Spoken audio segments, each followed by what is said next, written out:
Boa noite aos participantes e às participantes. O tema de hoje é esse aí, as lições disruptivas da Quarta Guerra do Golfo, ou seja, como o ataque ao Irã pode acelerar as mudanças da ordem mundial, ou na ordem mundial. Em primeiro lugar, sim, antes de entrar no conteúdo, eu queria dizer que essa exposição, como as outras, ela é dialogada. Então, se alguém quiser fazer algum comentário, está com o microfone, a possibilidade de abrir o microfone e fazê-lo, perguntar ou fazer algum comentário, complementação, dúvida, etc., fica à vontade. É, mas por que Quarta Guerra do Golfo? O que se diz por aí, se fala por aí, é Terceira Guerra do Golfo. Mas para mim é a quarta, porque desde que começou essa confusão, e ela começou justamente em 1979, que é essa primeira tira aí, que agora está em amarelo, é o seguinte: a Revolução Iraniana de 79 foi um levante popular que derrubou a monarquia do Shah Reza Pahlavi, apoiada pelos Estados Unidos, e transformou o Irã em uma república islâmica teocrática. Liderada pelo Ayatollah Khomeini, a revolução substituiu um regime ocidentalizado por um governo baseado na lei islâmica, que eles chamam de Sharia. Então, isso é o começo da história dessa confusão recente. Claro que aquela região ali é a região milenarmente conflagrada. Agora, recentemente, a gente conta de 79 para cá com a Revolução Iraniana. Então, a primeira guerra do Golfo, que é a clássica, foi Irã-Iraque. Foi um conflito sangrento iniciado em setembro de 80. Ou seja, teve a Revolução Iraniana, de maioria xiita. Então, em 80, já houve uma primeira reação, que quando o Iraque, liderado na época por Saddam Hussein, invadiu o Irã, a pretexto de um conflito de fronteiras.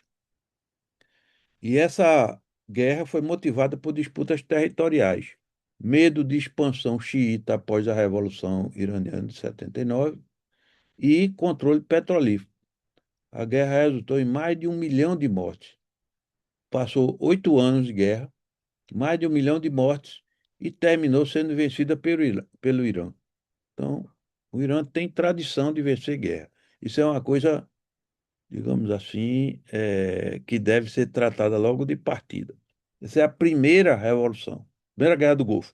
A segunda Guerra do Golfo foi um conflito militar entre o Iraque e uma coalizão internacional de 35 nações liderada pelos Estados Unidos, iniciada após a invasão e anexação do Kuwait por Saddam Hussein de novo em 2 de agosto de 1990. Quer dizer, ele invadiu, Hussein invadiu o Irã, começou a guerra Irã-Iraque em 80, 10 anos depois, perdeu, 10 anos depois, ele invade o Kuwait, também por conta de disputa de reserva de petróleo, e aí os Estados Unidos lideram a coalizão de 35 nações que que combate a invasão de Saddam Hussein, e o conflito foi marcado pela rápida expulsão das forças iraquianas do Kuwait.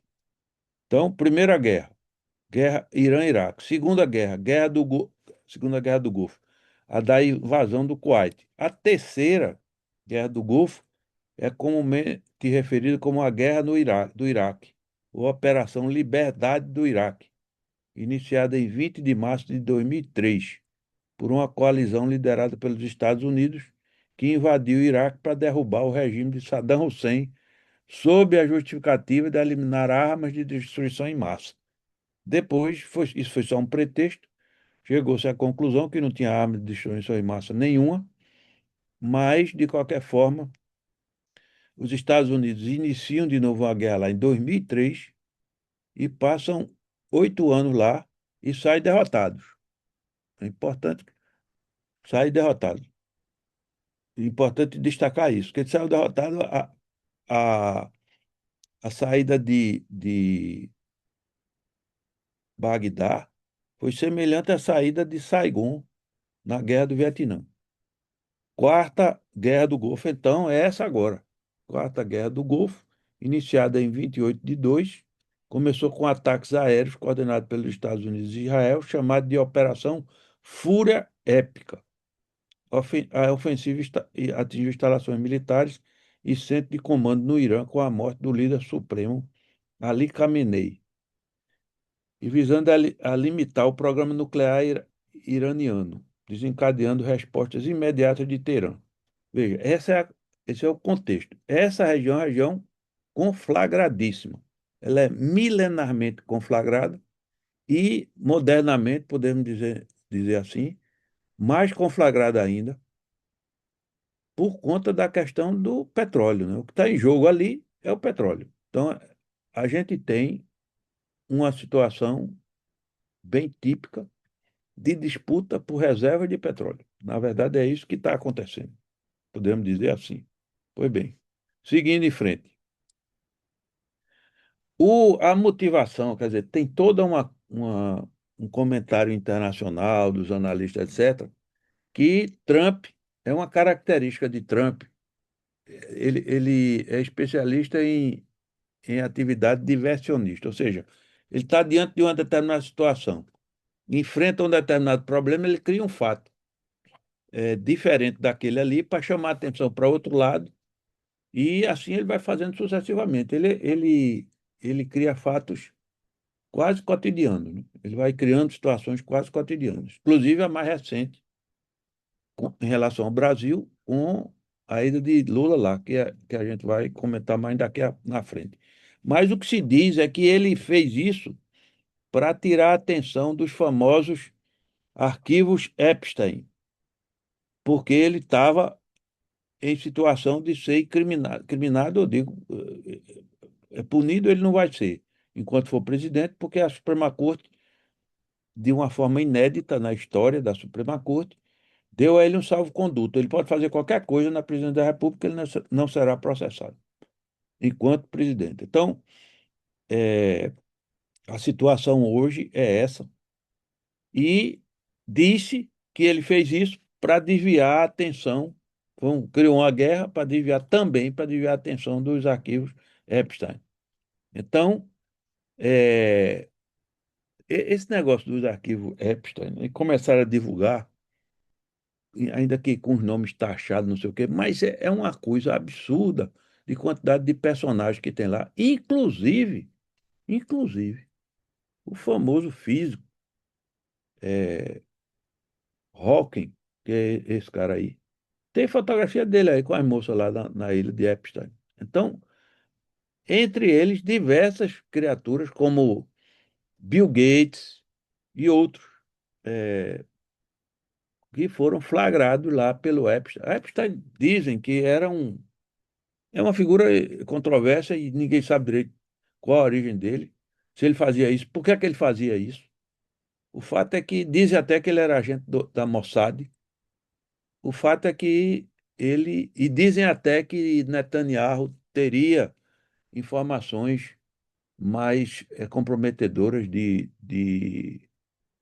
Trump, e uma das maneiras dele pressionar Trump seria ele ameaçar divulgar esses arquivos que seriam da Mossad, porque Epstein era agente da Mossad. Ou seja, é uma coisa, é um, é um roteiro de filme de espionagem daqueles bem cabeludos que a gente vê de vez em quando na televisão. Quer dizer, é uma coisa indescritível. Inclusive, o que me chama a atenção é uma coisa dessa. Como é que Hawking, Stephen Hawking, físico dos buracos negros e tudo mais, para, paraplégico, né, com essa doença, ele só movia um dedo, e foi lá na ilha de Epstein e tomou refresco lá com as modelos e tudo mais. É um negócio coquetéis.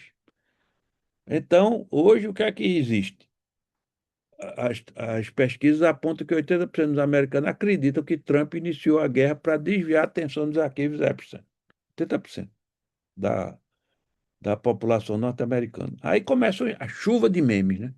A chuva de memes. Um deles que eu achei mais representativo é esse aí, daquele seriado Friends. Tá Trump com Epstein, com a mulher de Epstein, que era a agenciadora de modelos dele, e Ivana Trump, né? Ivana não, como é o nome dela? Como é o nome da mulher dele? Escapou agora. Primeira Melania, dama dos Estados Unidos. Melania. Melania. Melania, que dizem que Melania foi uma das garotas que essa mulher de Epstein e a agente dele agenciou. E Melania, de repente, aparece numa comunicação da. Se eu me esqueci de botar aqui. Trump chegou nessa coisa de criar fatos. Ele chegou na presidência rotativa do Conselho de Segurança da ONU, nada mais, nada menos do que no Conselho de Segurança da ONU. No primeiro dia que os Estados Unidos assumem a presidência rotativa, quem vai representar os Estados Unidos é ninguém mais, ninguém menos do que Melania Trump. Melania Trump aparece lá numa reunião do Conselho de Segurança da ONU, conselho mais restrito que existe no mundo, que ele é composto de 5 membros permanentes e parece que 10 rotativos. Estava lá Melania Trump presidindo na cadeira dos Estados Unidos. Quer dizer, uma coisa absurda. Eu não sei não o que é que isso significa, né? Como se Lula, na presidência rotativa do Conselho de Segurança da ONU, mandasse Janja. É mais ou menos coisa desse tipo. E Melania, de repente, aparece lá numa cadeia de rádio e televisão nos Estados Unidos, dizendo não sei o que ninguém entendeu direito, que ela não tinha nada a ver com Epstein. Bom, para que ela fez isso? Ninguém sabia nem o que é que ela ia dizer. Ela requisitou a, a tribuna para poder fazer essas observações. Então, a questão é, pelo sim, pelo não, o fato é que suspeitas que Trump começou a guerra, entre outras coisas, para poder tirar o foco dos tais arquivos, que ninguém fala mais, né? Depois da guerra, ninguém fala mais dos arquivos. Agora, o curioso desse negócio, aí Marco Rubio diz que o Irã é governado por fanáticos religiosos. Foi o motivo alegado de bombardeio ao Irã de início da guerra. O Irã é governado por fanáticos religiosos. Na Casa Branca, eu vou tentar passar aqui, se não der certo eu volto, mas vou tentar passar aqui um vídeo para mostrar os fanáticos da Casa Branca. We pray for wisdom from heaven to flood his heart, his mind, and Lord, you will guide him in these challenging times that we're facing today. I pray for your grace and your protection over him. I pray for your grace and protection over our troops and all of our men and women serving in our armed forces. And Father, we just pray you'll continue to give our president the strength that he needs to lead our great nation as we come back to one nation under God, indivisible, with liberty and justice for all. We pray your heavenly blessing upon him in Jesus' name. Bom, Until you have victory for every enemy that is aligned against you. Let there be that we would strike the ground, for you will give us victory, God. I hear a sound of abundance of rain. I hear a sound of victory. I hear a sound of shouting and singing. I hear a sound of victory. I hear a sound of an abundance of rain. I hear a sound of victory. I hear a sound of an abundance of rain. I hear a sound of victory. The Lord says it is done. The Lord says it is done.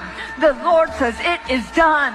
For I hear victory, victory, victory, victory in the corridors of heaven. In the corridors of heaven, victory, victory, victory, victory, victory, victory, victory.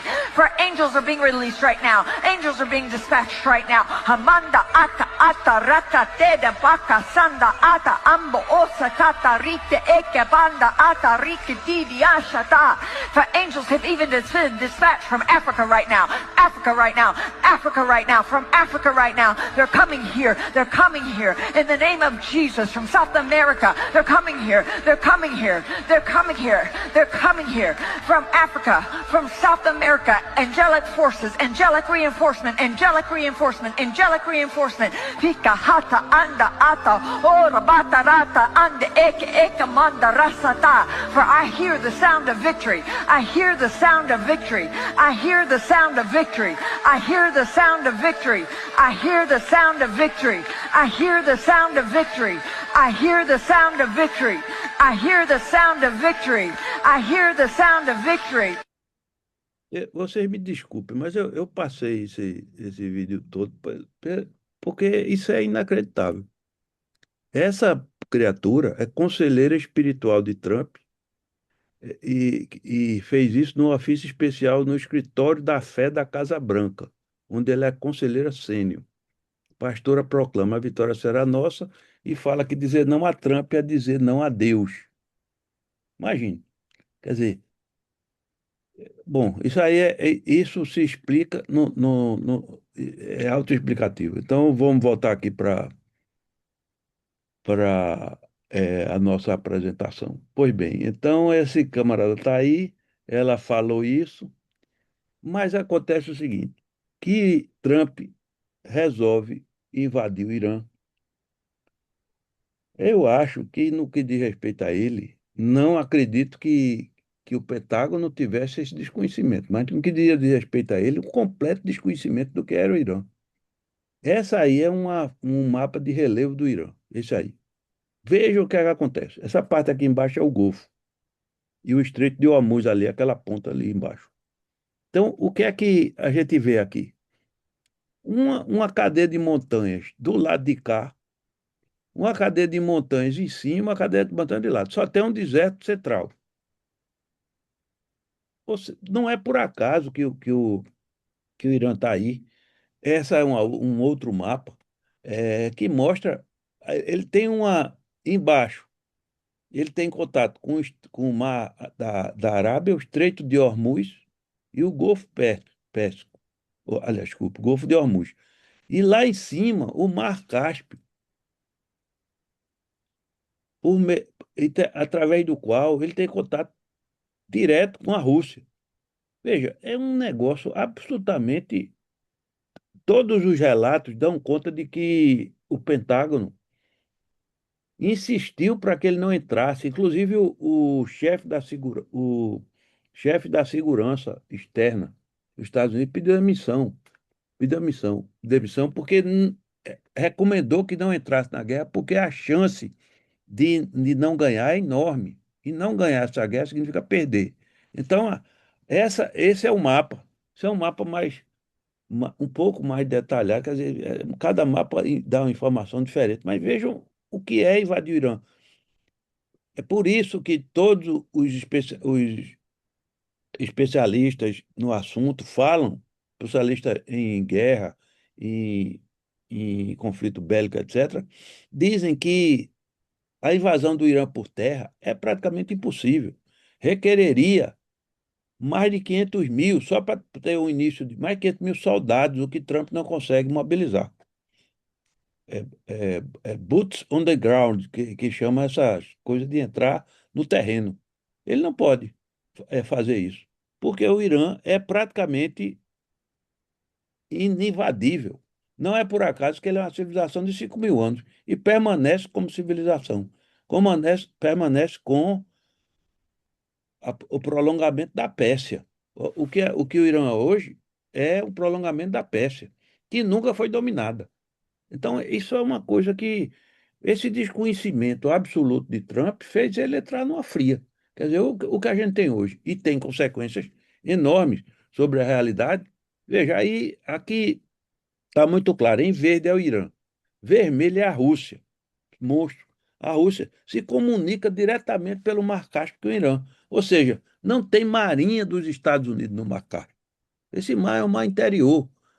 O que a Rússia quiser mandar para o Irã pelo Mar Cáspio, manda. Não tem nenhuma barreira, nenhuma alfândega, nada. Ou seja, Trump não sabia disso, o Pentágono sabia, mas não avisaram o suficiente. Ele não ouviu. Houve eh, conselhos enfáticos para que ele não fizesse isso, que era um risco tremendo. Inclusive porque os estoques de mísseis dos Estados Unidos estão baixos. Não é por acaso que ele está fazendo essas tréguas. É para poder dar tempo de reposição e não dá. Porque cada míssil desse, de 1 milhão de dólares, 4 milhões de dólares, o Patriot, cada Patriot custa 4 milhões de dólares. Como é que ele vai repor? Não tem como. A própria defesa de Israel está fragilizada, porque não tem míssil suficiente para fazer frente aos ataques iranianos. Então, esse em preto aí é o Iraque. Iraque e Irã em verde, Arábia Saudita em cinza e o Mar Cáspio ali em cima, em vermelho a Rússia. Então é um negócio absolutamente desproporcional. Ele tem uma porta de fornecimento de armamento, de, de equipamentos para rastreamento. A precisão dos mísseis iranianos é decorrente do sistema de satélite russo, informação do sistema de satélite russo. Então, esse fornecimento é feito. A China, para fornecer alguma coisa ao Irã, ela tem que vir por navio. A Rússia também por navio, mas a China tem que vir pelo oceano. Oceano Índico, por ali vai entrando. Ou seja, submetida à patrulha internacional, e principalmente dos Estados Unidos. A Rússia não. Abastece pelo Mar Cáspio. Ninguém disse isso a Trump. Então, a estratégia foi decapitação, cortar a cabeça da serpente para poder, semelhante ao que fez na Venezuela.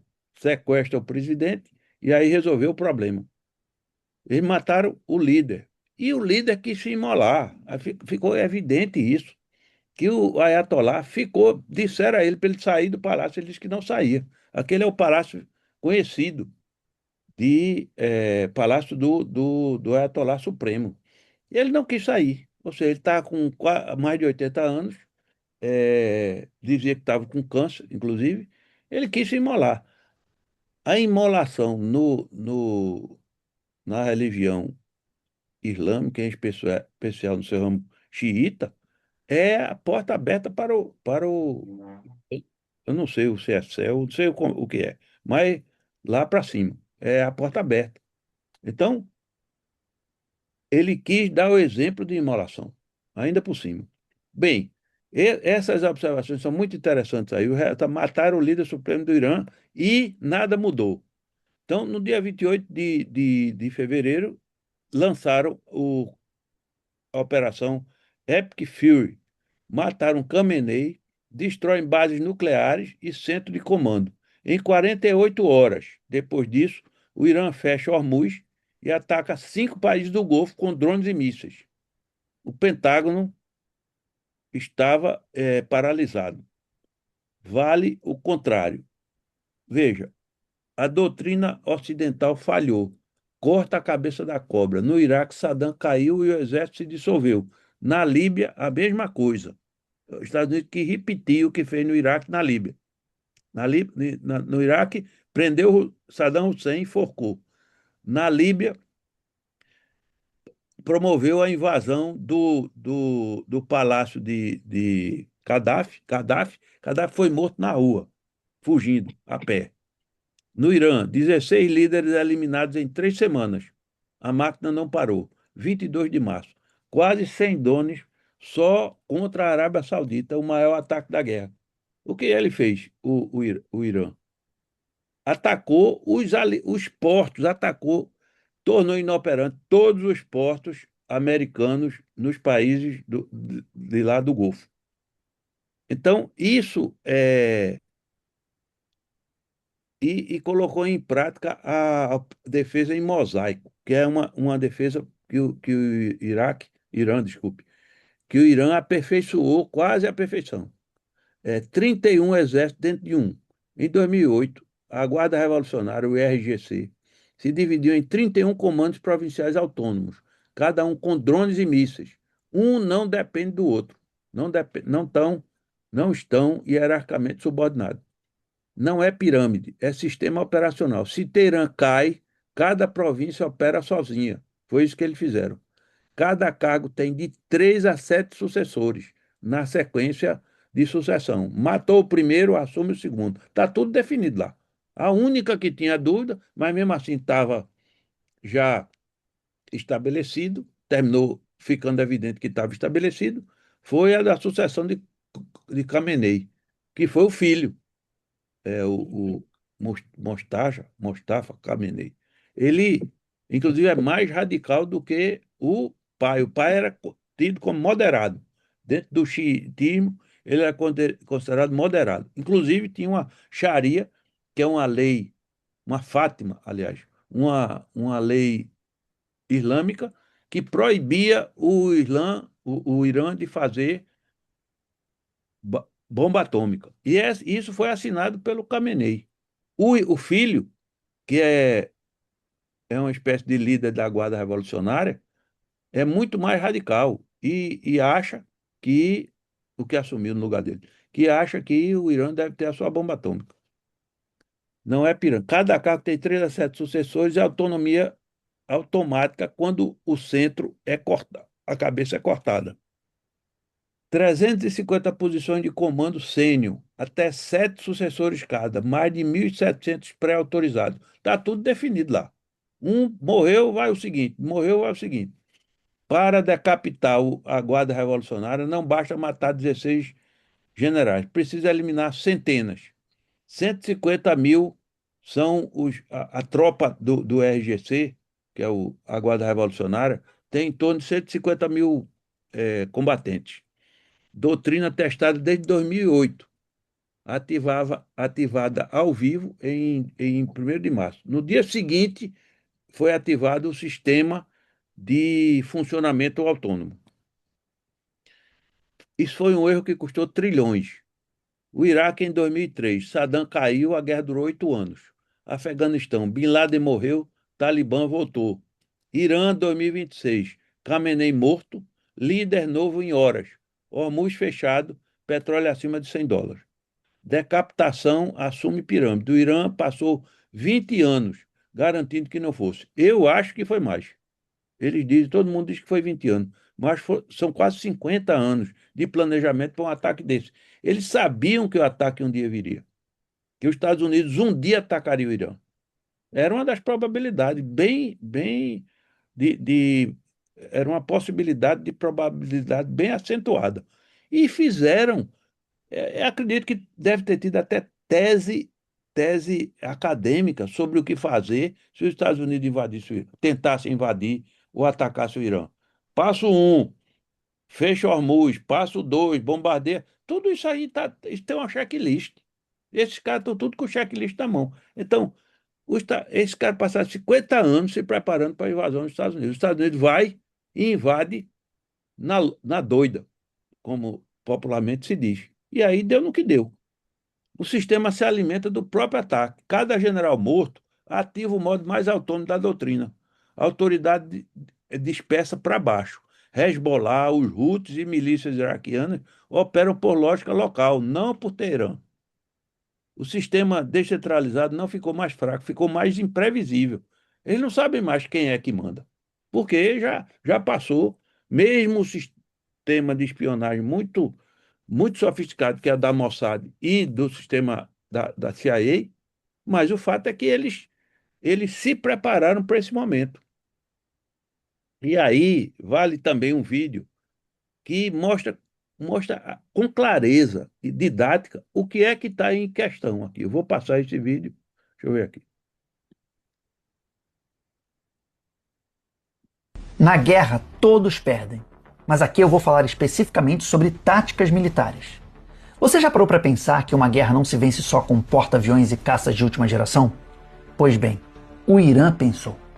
E vem se preparando há mais de 20 anos para um confronto direto com os Estados Unidos e Israel, transformando suas fraquezas em uma enorme vantagem estratégica. Enquanto os Estados Unidos travam uma guerra a milhares de quilômetros de casa, dependendo de suas bases militares para tudo, o Irã joga em seu próprio tabuleiro. E o calcanhar de Aquiles americano está justamente aí, na logística. Quase todas as bases norte-americanas no Oriente Médio estão em países que são literalmente construídos em cima do deserto, com pouquíssimas ou nenhuma fonte de água doce.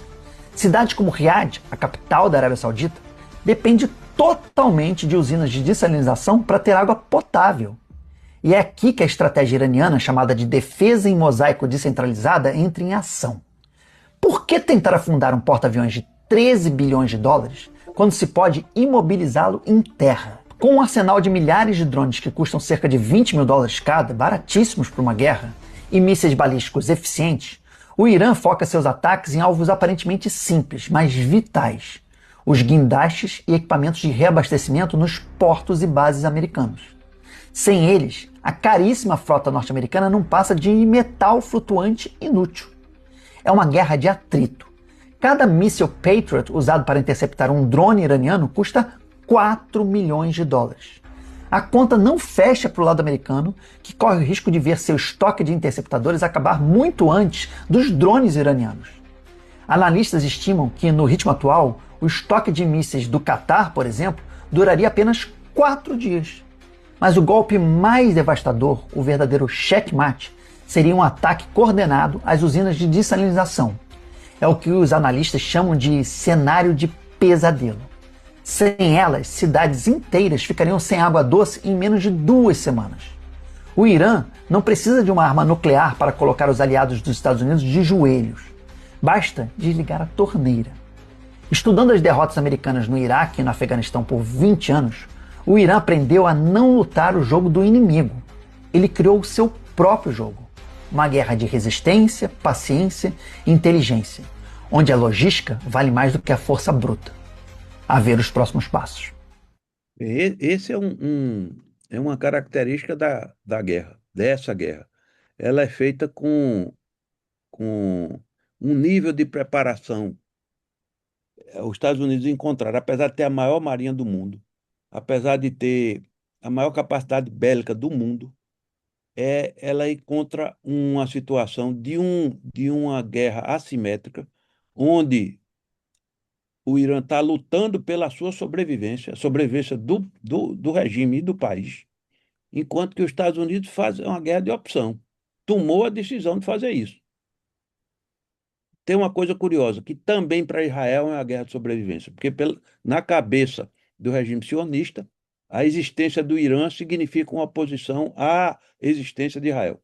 Então, essa é a questão, digamos assim, básica do que está aí.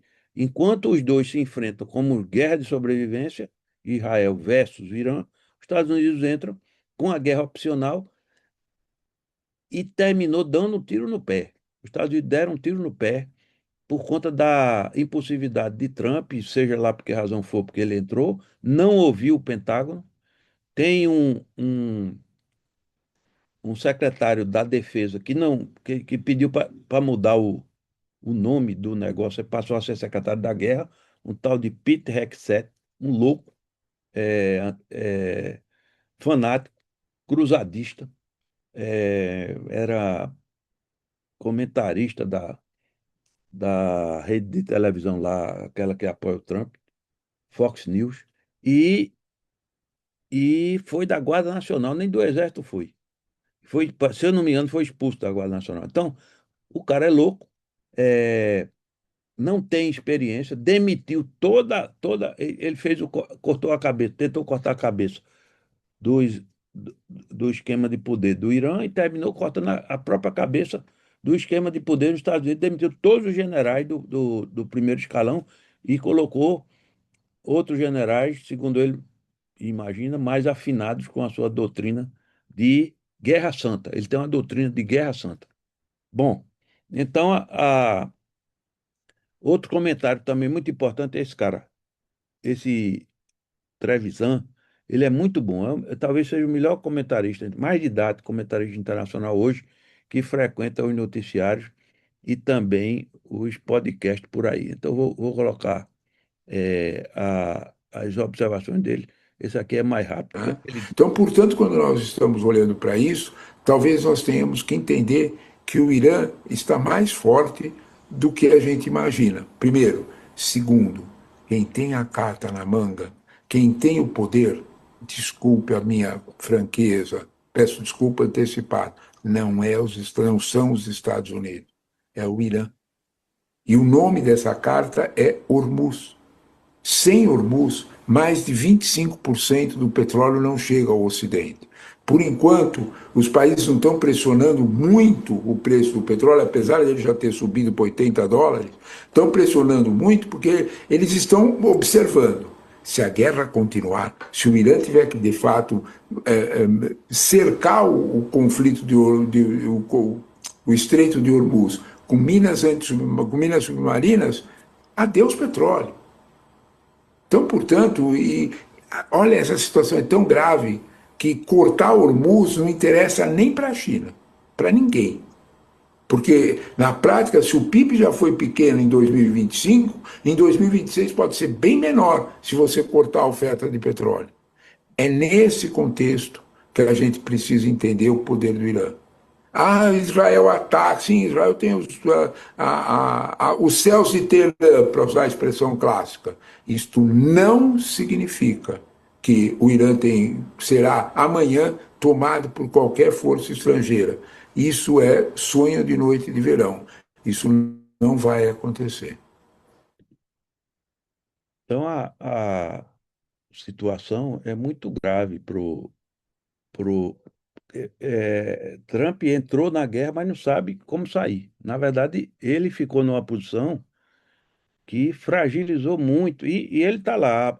O preço da gasolina subiu 40% nos Estados Unidos. E é na bomba. É direto. Ali ele não tem conversa, não.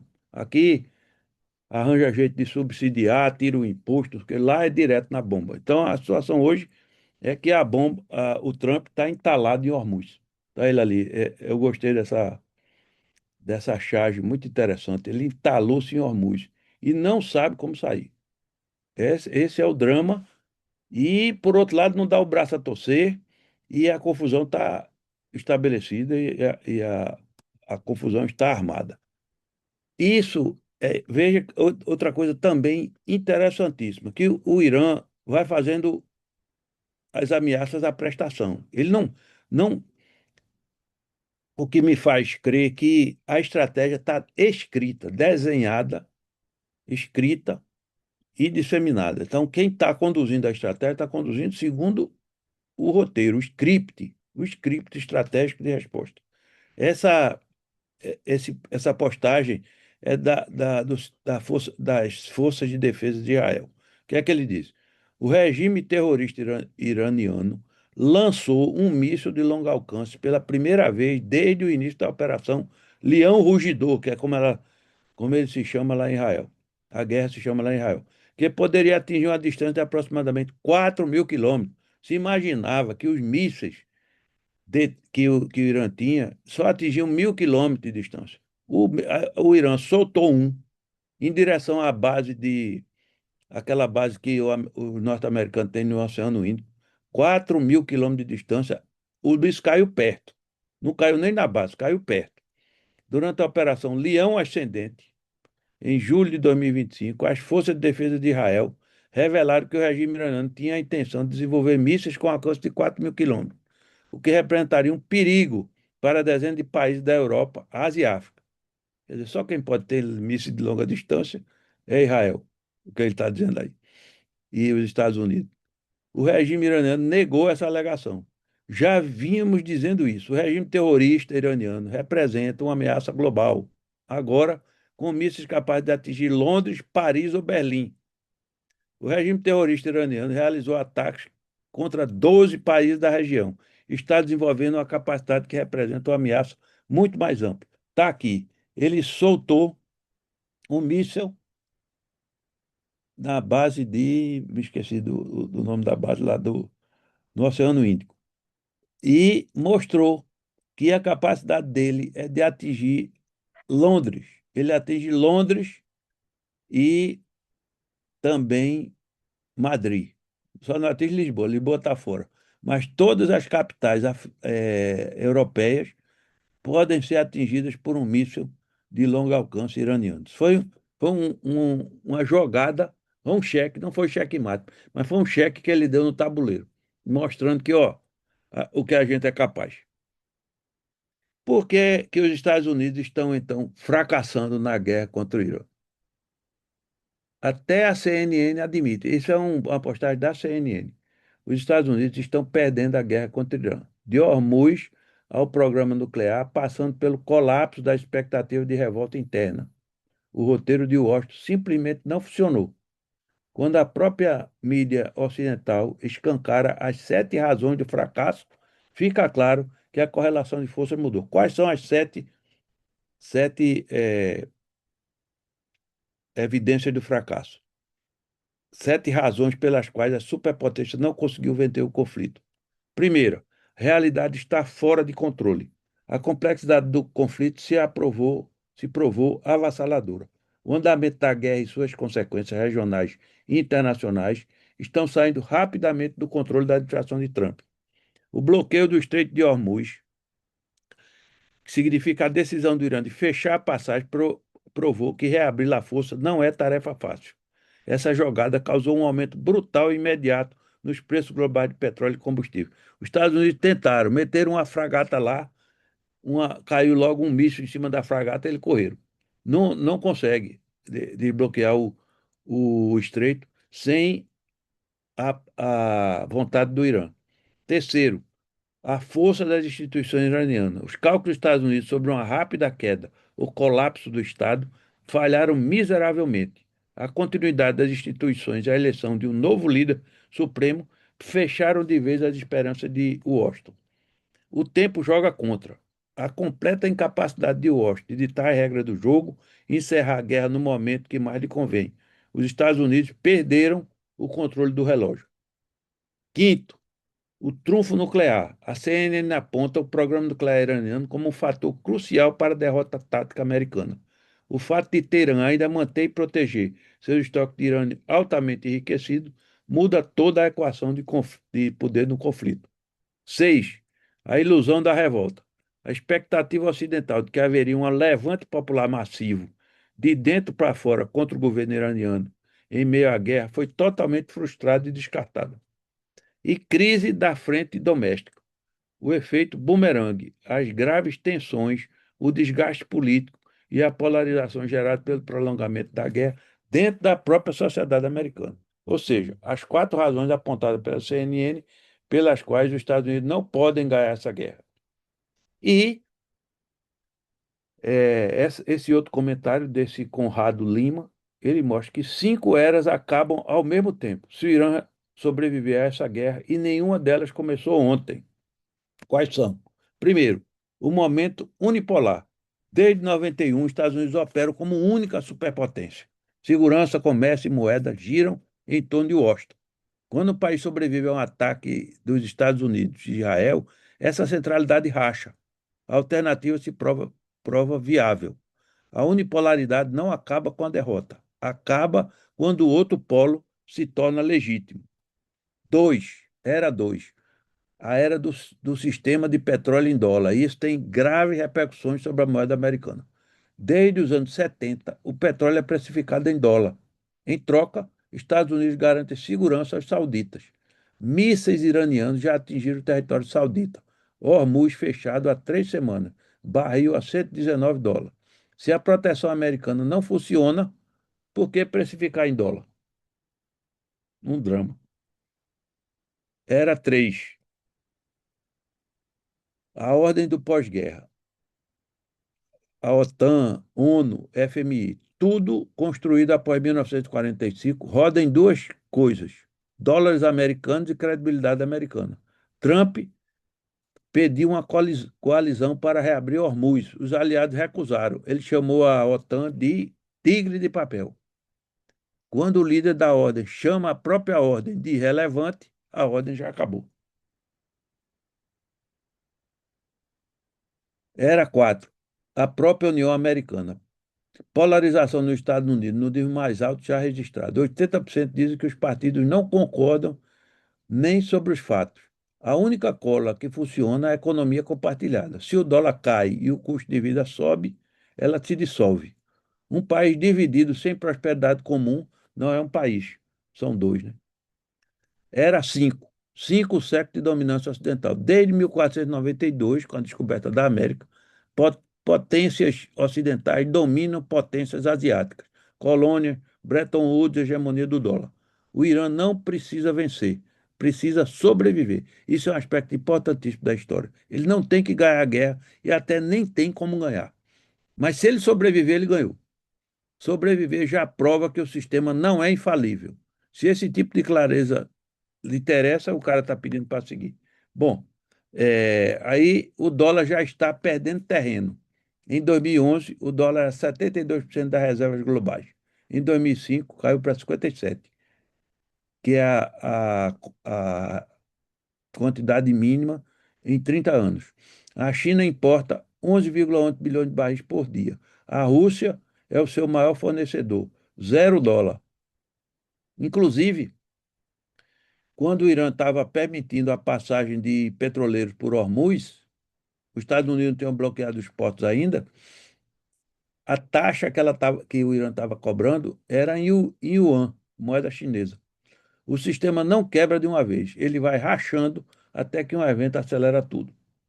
E aí eu vou pedir, esse é praticamente o último vídeo, mas esse vídeo é muito didático, de como a ordem está ameaçada e como os Estados Unidos estão em palpos de aranha, como se diz por aqui, ou metidos numa camisa de 7 varas. Então eu vou passar o vídeo, se eu não me engano, 10 minutos, mas vale a pena ver pelo seu didatismo.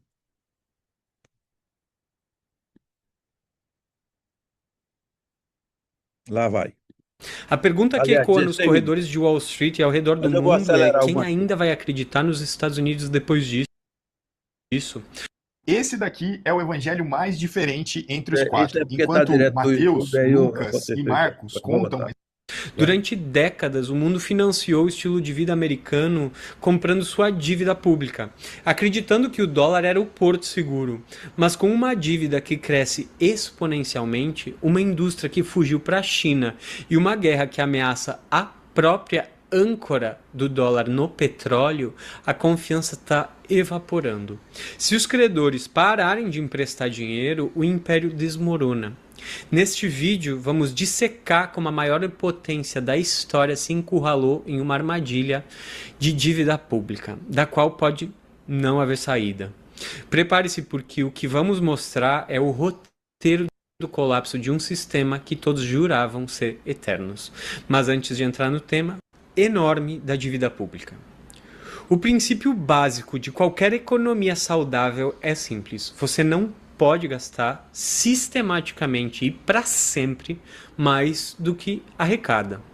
Mas os Estados Unidos decidiram ignorar essa regra fundamental.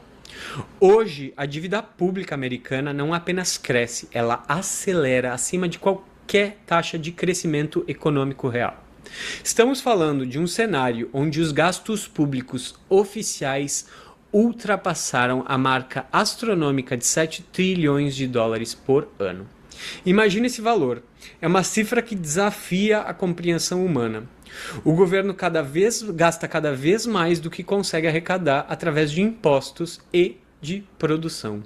Em 2025, o déficit do governo dos Estados Unidos, a diferença entre o que entra e o que sai, atingiu a marca de 1,8 trilhão de dólares. Em vez de ajustar as contas ou reformar o sistema tributário, o governo optou pelo caminho de menor resistência: pedir dinheiro emprestado. É o equivalente de pagar o cartão de crédito fazendo um novo empréstimo no banco, ano após ano. A proporção dessa dívida em relação ao produto interno bruto conta a história de uma decadência acelerada. Volte no tempo comigo. Em 1980, a dívida pública representava apenas 34,5% do PIB.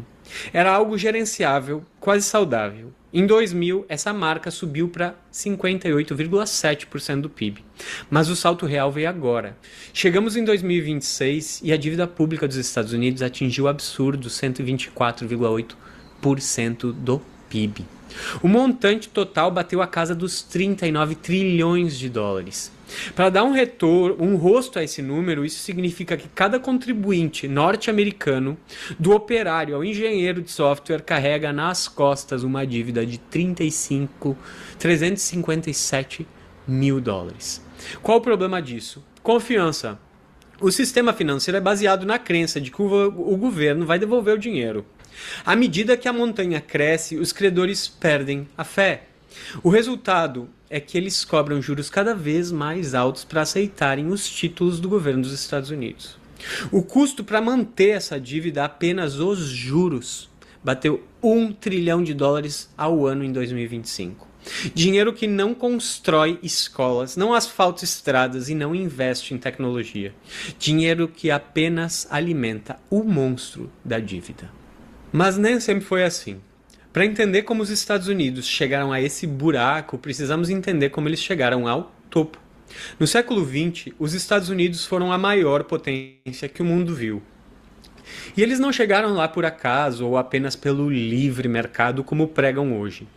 Após a independência dos Estados Unidos em relação à Inglaterra, eles foram pragmáticos. Eles se protegeram. Eles buscaram ser independentes sob o ponto de vista econômico, financeiro e produtivo. Eles não abriram suas fronteiras para que os produtos ingleses, na Inglaterra já acontecia a Revolução Industrial, destruíssem a sua economia local. Pelo contrário, eles desenvolveram suas indústrias infantis com pesadas barreiras comerciais e tarifárias. Criaram um sistema financeiro doméstico robusto e investiram massivamente em infraestrutura. Eles se protegeram da competição de potências tecnologicamente mais avançadas. Era o protecionismo em sua forma estratégica. Então vieram as duas grandes guerras mundiais. Enquanto a Europa e a Ásia se transformavam em escombros, os Estados Unidos saíram do isolamento de forma brilhante. Eles se tornaram o arsenal da guerra.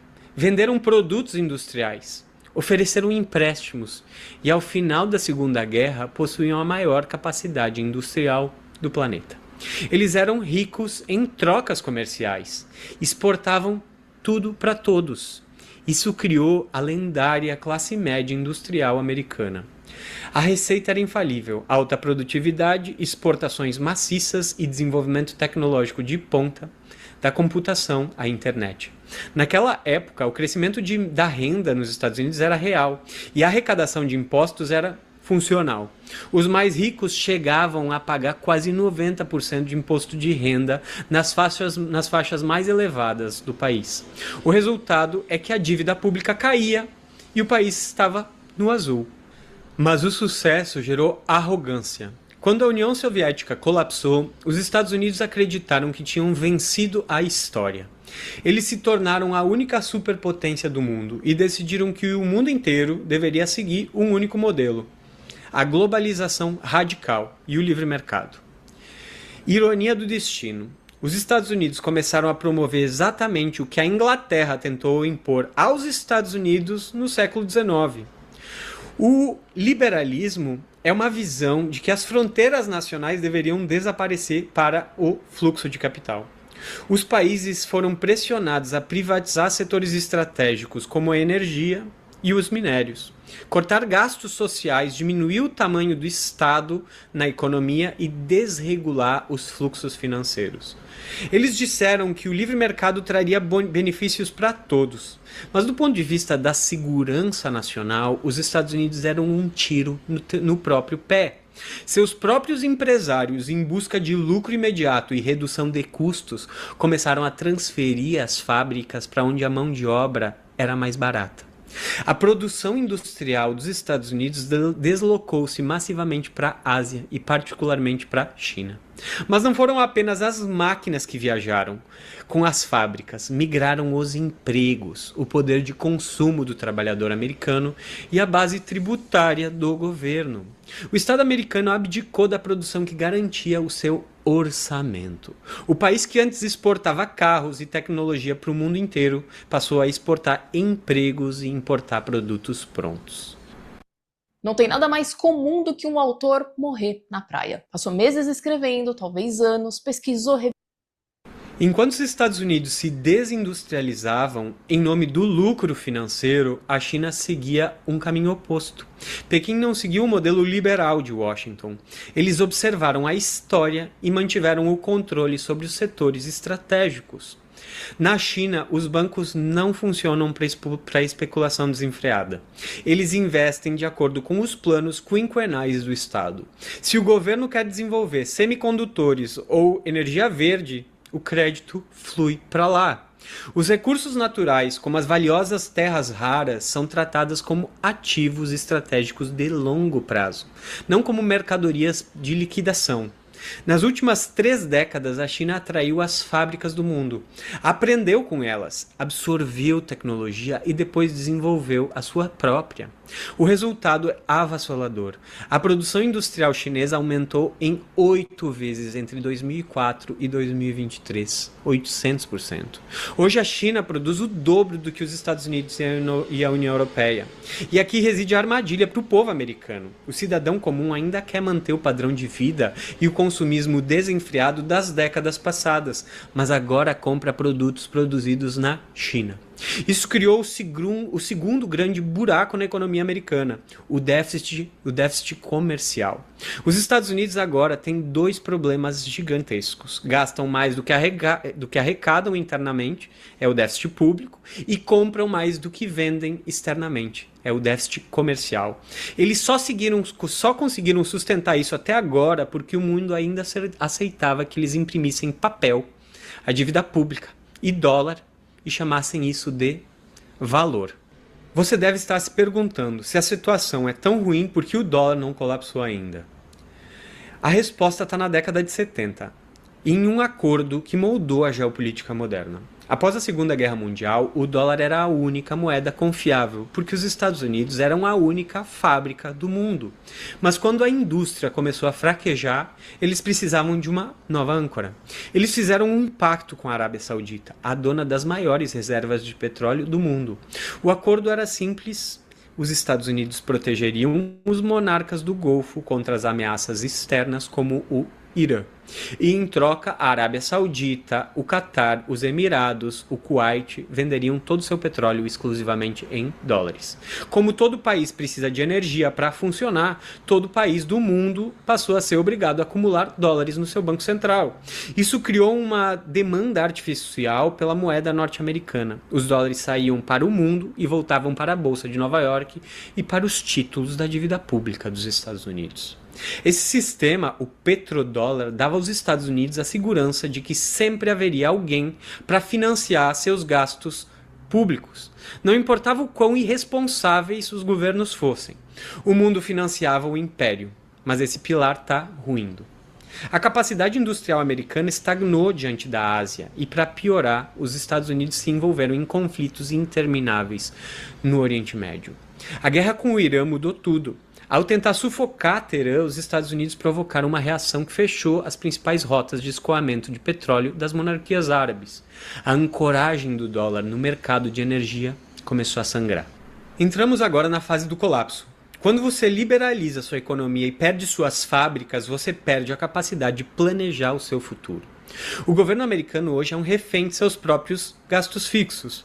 A maior fatia do orçamento dos Estados Unidos não vai para a inovação, ela vai para 3 coisas: juros da dívida, previdência social e gastos militares. Para manter o domínio do dólar, os Estados Unidos sentiram que precisavam ser a polícia do mundo. Eles espalharam 800 bases militares em 70 países. Eles derrubaram governos que desafiavam o livre mercado ou o predomínio do dólar. Afeganistão, Iraque, Líbia, Somália, Síria. Somente as guerras no Iraque e no Afeganistão custaram entre 5 e 8 trilhões de dólares para os cofres públicos dos Estados Unidos.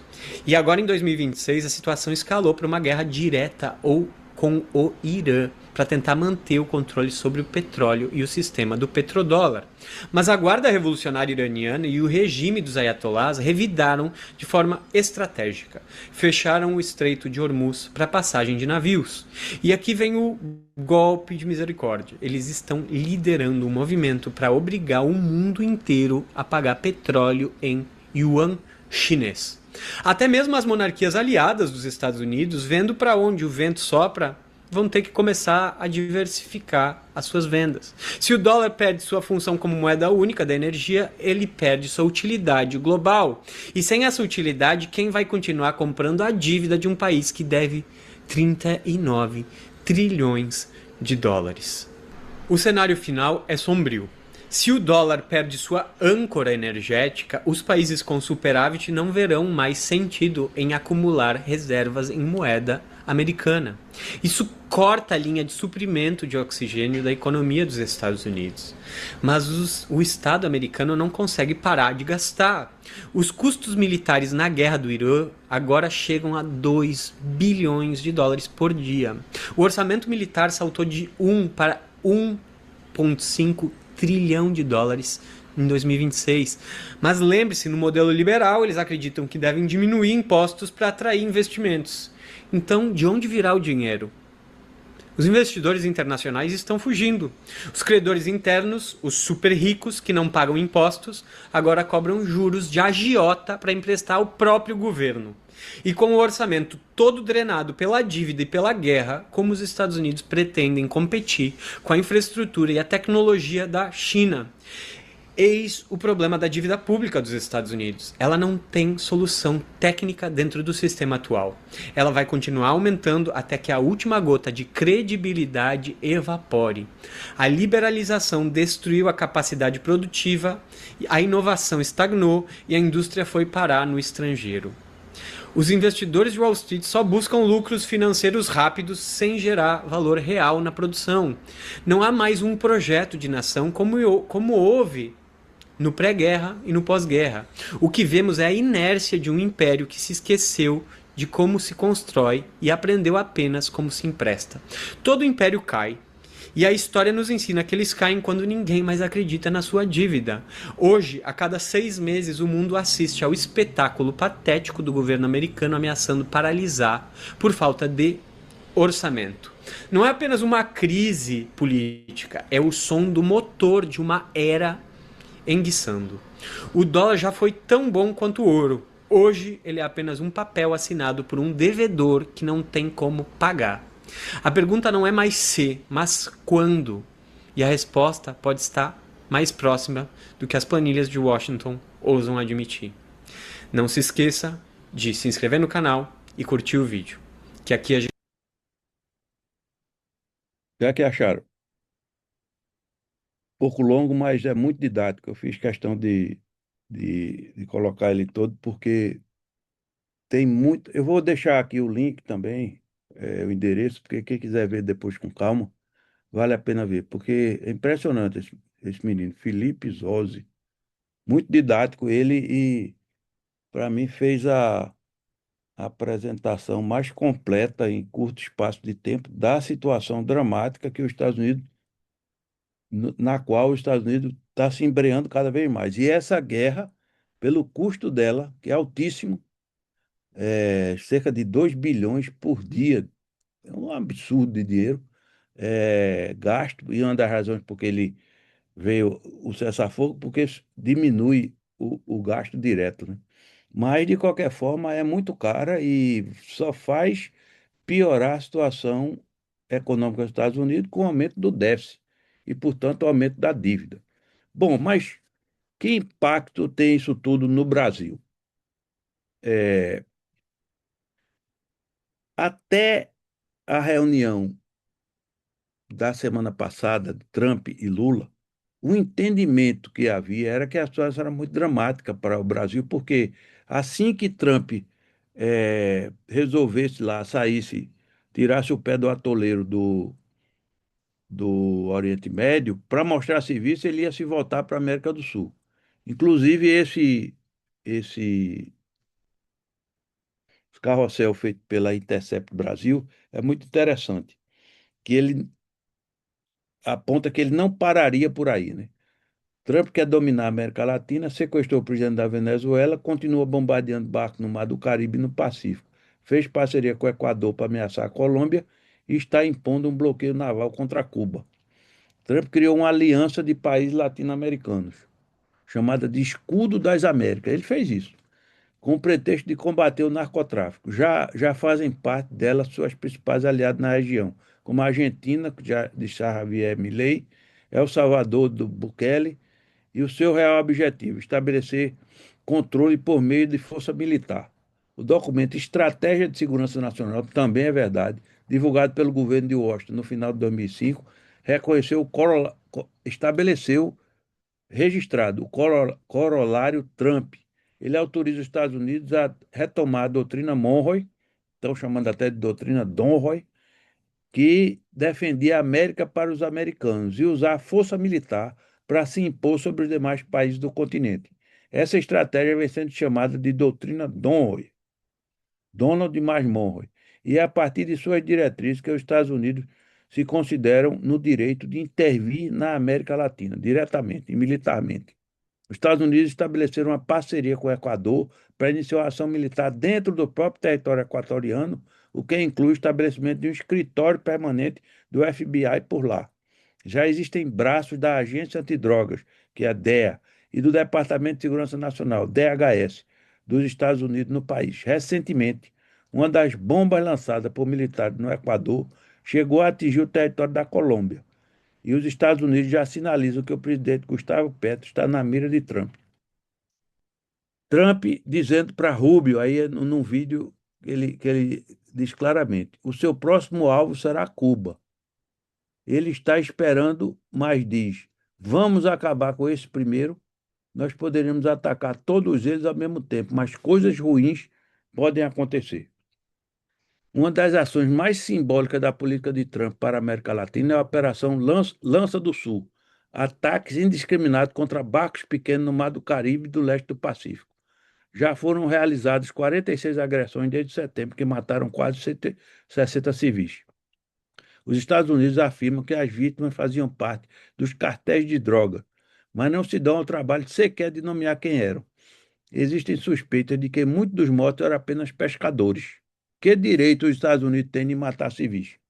Para Trump, o lugar da América Latina no cenário internacional é o de quintal dos Estados Unidos. Não foi Marco Rubio, não, foi o Peter Hegseth que disse que era quintal, chegou a pronunciar isso. E ele já está usando força militar para impor o seu domínio.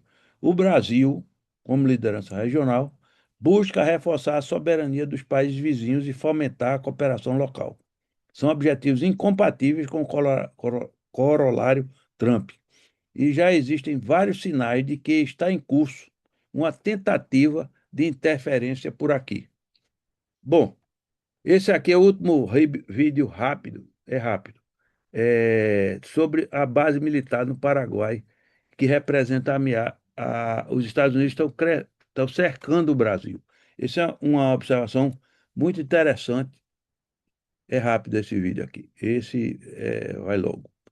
É o seguinte. Os Estados Unidos têm hoje 11 bases na América do Sul, todas elas em países limítrofes ao Brasil. O Senado paraguaio aprovou, por ampla maioria, o direito dos Estados Unidos implantarem uma base no Paraguai, na nossa fronteira, onde está a segunda maior usina de energia elétrica por meio hidráulico, que é Itaipu, onde está o maior aquífero de água doce subterrâneo do mundo, o aquífero Guarani. Então nós temos que saber que os Estados Unidos estão cercando o Brasil. E as acusações ao Brasil farsescas de que aqui existem bases chinesas e declarando o crime comum de narcotráfico, e daí qualificando de terroristas o PCC e o Comando Vermelho, instalados em São Paulo e no Rio de Janeiro, onde estão exatamente os grupos políticos de extremíssima direita que apoiam os Estados Unidos e apoiam até mesmo a intervenção bélica dos Estados Unidos no Brasil. Isso tudo é uma guerra híbrida para produzir uma contenda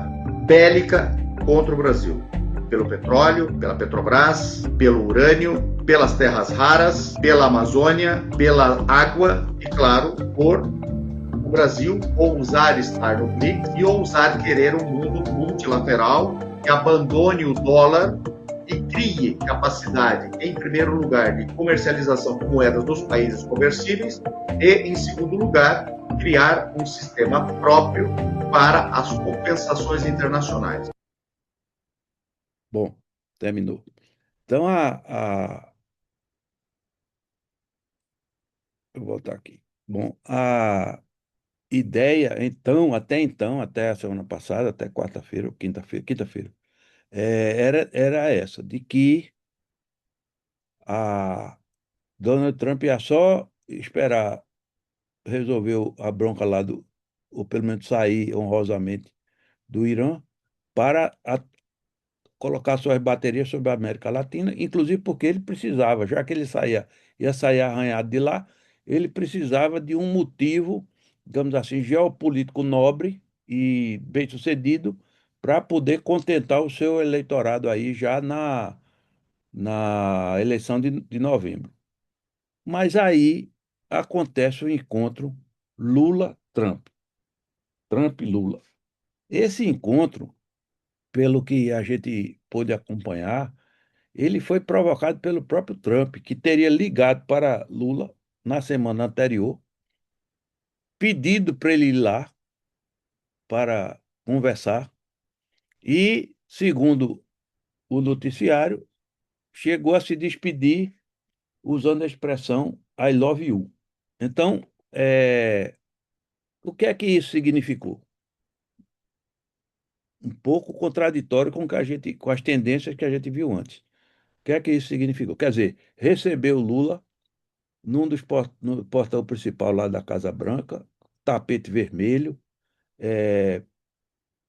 convidou para o almoço, ia fazer uma reunião de 1 hora, foram 3 horas, saiu de lá com grupos de trabalho montados para discutir a questão das tarifas, e, se eu não me engano, na questão dos metais, terras raras, etc. E ainda saiu com a declaração de Lula de que o que tinha havido entre ele e Trump desde o início podia ser considerado amor à primeira vista. Essas expressões usadas saíram na imprensa. É, e que ele teria recomendado enfaticamente a Trump que ele risse, porque se ele risse, ele teria uma vida melhor. Bom, foi isso que saiu aí, digamos, na imprensa, além de uma longa entrevista coletiva de Lula no consulado em Washington, e também foi um pronunciamento seguido de perguntas, e todas elas na linha de que a relação Brasil e Estados Unidos é maravilhosa. A questão que fica aí, ninguém entendeu direito o que foi isso.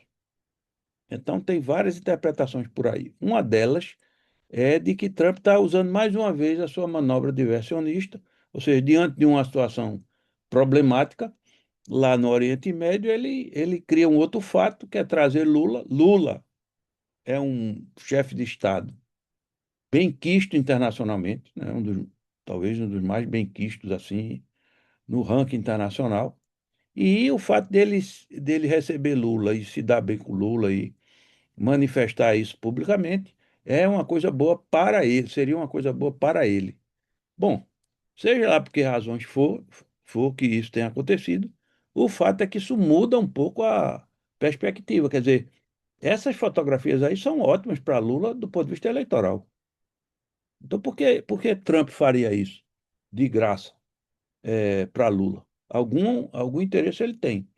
Provavelmente, talvez seja isso, se aparecer bem na fita internacionalmente. Quer dizer, não é um cara que está bombardeando todo mundo, é um cara que faz também relações amistosas com chefes de Estado que não estão obrigatoriamente alinhados a ele. Nenhum desses. Ele não chamou Milei, ele não fez isso com Milei. Ele não fez isso com Bukele. Ele não fez isso com nenhum outro eh, chefe de Estado latino-americano, como fez com Lula. Claro que o Brasil não é qualquer um desses países. É um país, 50% da América Latina é Brasil. E é o maior país latino, da América Latina, no continente americano. Então, fora os Estados Unidos. Então, qual a razão deve estar nessa linha aí, digamos, é um interesse geopolítico de ganha-ganha, pelo menos do ponto de vista de imagem. Bom, e para terminar, para a gente conversar um pouco, algumas imagens e frases dessa situação de hoje. A capa do The Economist está chamando a operação de operação tapa-olho, sei lá que nome dê é isso aí. Ou seja, do ponto de vista geopolítico e geobélico, se a gente pode chamar, uma loucura, um fracasso. E essa outra capa do The Economist, é, dizendo que nunca se deve interromper o inimigo quando ele está fazendo besteira. A Xi Jinping olhando Trump esbravejando. Quer dizer, há um entendimento na opinião pública, digamos assim, internacional, de que é uma besteira arrematada o que foi feito, está sendo feito com o Irã. E algumas frases também na linha de ilustrar isso aí. Então, esse cara aí, esse jornalista italiano, os americanos têm muita sorte, porque onde quer que eles vão para levar liberdade, encontram petróleo. O maior desastre é subestimar o inimigo. Essa é uma frase antiquíssima, é do Tao Te Ching, né? Supostamente de autoria de Lao Tse, por volta do século VI antes de Cristo. Então, é verdade, uma coisa antiquíssima, uma verdade antiquíssima que Trump desconsiderou, subestimou o inimigo. Outro, também é uma frase de Sun Tzu, antiga, célebre, 400, 500 anos antes de Cristo. Se você conhece o inimigo e conhece a si mesmo, não precisa temer o resultado de 100 batalhas. Se você se conhece, mas não conhece o inimigo, para cada vitória ganha, sofrerá também uma derrota. Se você não conhece nem o inimigo, nem a si mesmo, perderá todas as batalhas.